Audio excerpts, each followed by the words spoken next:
Archery দিয়ে বাংলাদেশের Olympic mission শুরু হচ্ছে আজ দুপুর 1:30টায়। রিকার্ভর কোয়ালিফিকেশন রাউন্ডে দারুণ কিছু করার লক্ষ্যেই মাঠে নামবেন আর্চার সাগর।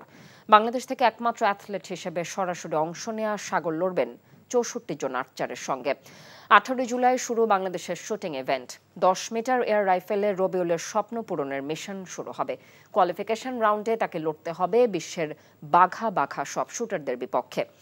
30 জুলাই সাঁতারু সামিউলের মূল পরীক্ষা। 100 মিটার ফ্রি স্টাইলে দ্বিতীয় ধাপের লক্ষ্যে পুলে নামবেন তিনি। আরেক সাঁতারু সোনিয়ার লড়াই হবে 50 মিটার ফ্রি স্টাইলে। তার ইভেন্ট শুরু 1 অগাস্ট। 4 অগাস্ট 100 মিটার স্প্রিন্টে নামবেন ইমরানুর। এখন জন্ম সনদ দিয়ে খোলো বিকাশ স্টুডেন্ট অ্যাকাউন্ট।